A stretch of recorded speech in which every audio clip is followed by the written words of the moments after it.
Warga Indonesia dapat peringkat nomor satu di dunia dalam hal kecanduan smartphone.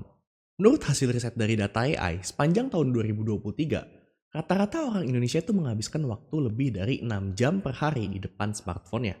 Dari 6 jam ini, kalau kita breakdown, lebih dari setengahnya itu dihabisin buat main sosial media. Entah itu nge-scroll IG lah, main TikTok, atau ngeliatin Twitter.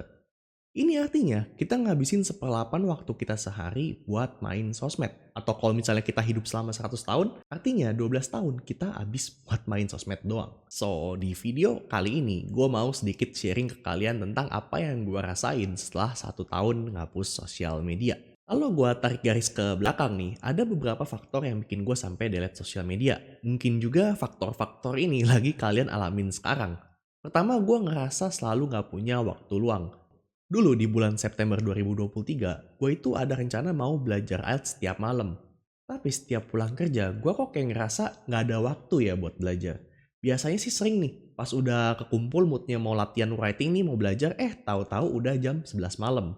Jadinya gue bilang nih ke diri sendiri, oke, besok harus fokus, gak boleh kayak gini lagi. Dan ternyata besoknya ya gini lagi, keulang lagi, janji lagi ke diri sendiri. Padahal kalau dipikir-pikir dari jam 7 sampai jam 11 malam itu ada waktu 4 jam buat gue belajar. Artinya di sini gue mulai ngerasa ada yang salah sama rutinitas gue. Seakan-akan waktu gue tuh nggak 24 jam seharinya, serasa lebih pendek. Dari situ gue mulai evaluasi, kira-kira ada yang salah nggak ya? Setelah ngelihat screen time di HP, gue langsung shock. Ternyata si screen time di HP gue itu nyampe 7 jam sehari. Udah mau nyaingin waktu tidur yang ideal. Dan kalau di breakdown juga itu 5 sampai 6 jamnya buat aplikasi IG sama TikTok doang. Kalau lagi gue bosen ya scroll TikTok, kalau misalnya bosen pindah ke IG, terus pindah lagi ke TikTok, nggak selesai-selesai, makanya bisa lengket banget sama HP. Selain merasa nggak punya waktu terus, gue juga jadi susah tidur. Terutama kalau naruh HP di sebelah ranjang. Kalau udah tutup mata, terus gak bisa tidur 5 menitan, itu tangan rasanya gatel banget buat ngambil HP. Dan yang jadi masalah, karena tidurnya jadi malam, gue jadi ngantuk di kantor. Untungnya kantor gue itu ada jam tidur siang. Dan karena merasa benar-benar gak produktif sama takut ngeganggu kerjaan, gue akhirnya memutuskan buat delete si sosial media ini. Awalnya, pertama kali gue hapus si sosmed, terutama IG sama TikTok, itu hidup gue berubah jadi bosen banget. Tapi di sini gue juga sadar kalau gue tuh selama ini ngecekin HP hampir 15 menit sekali.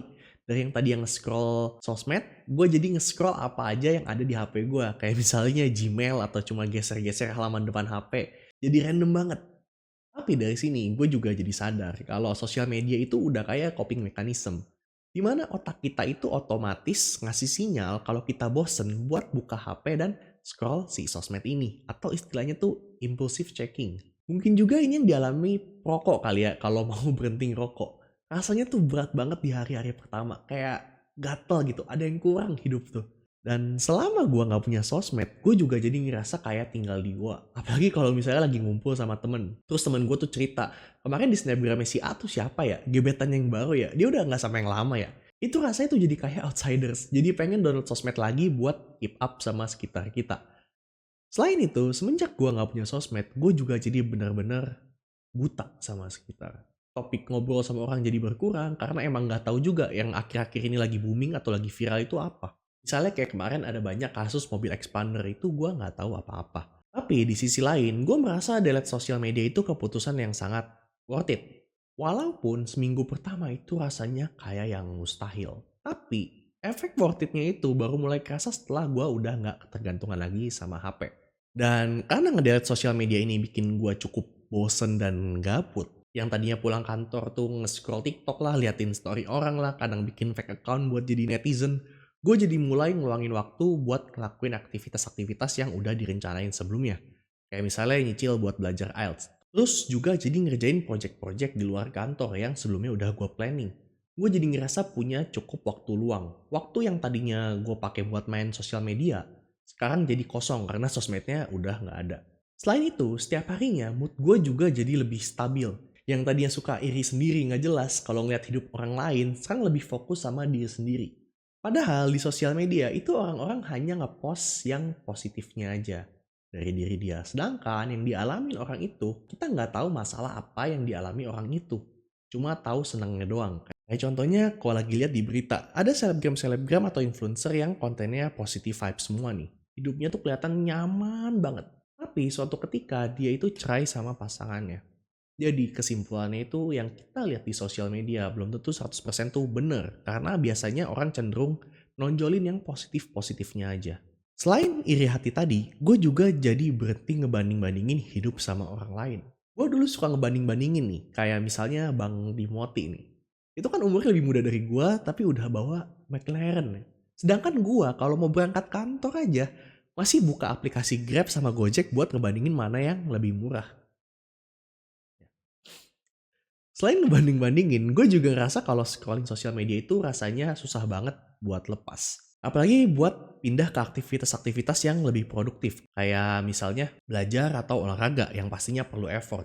Kalau yang dari gue baca di jurnal Neuron, otak kita itu melepaskan hormon dopamin waktu kita melakukan aktivitas yang menyenangkan. Dan salah satu aktivitas yang menyenangkan adalah scrolling di sosial media. Hal ini bisa terjadi karena sosial media itu emang didesain semenarik mungkin buat usernya. Dan karena otak manusia emang didesain buat nyari aktivitas-aktivitas yang membahagiakan atau ngelepasin hormon dopamin ini ngebuat sosial media dan otak manusia jadi pasangan yang serasi banget, bikin candu. Kalau udah candu, efeknya itu jadi susah buat switch atau pindah ke aktivitas-aktivitas yang produktif, kayak misalnya itu belajar. Kalau belajar itu dopamin yang dilepas otak kita jumlahnya lebih sedikit, jadi tahu dong mana yang bakal dipilih sama otak manusia. Udah pasti milih main sosmed dibandingin belajar. Inilah yang terjadi di diri gue. Gue sampai di titik ngerasa tiap pulang kantor kayak yang gak punya waktu buat belajar. Tiba-tiba nih waktu udah mau belajar, udah mau mulai belajar, gak taunya udah jam 11 malam. Tapi akhirnya setelah ngapus sosial media, efeknya mulai kerasa di minggu kedua dan seterusnya sampai sekarang. Gue jadi mulai bisa ngelakuin aktivitas-aktivitas yang dari dulu mau gue lakuin, kayak misalnya belajar IELTS. Selain itu mood gue juga jadi lebih stabil.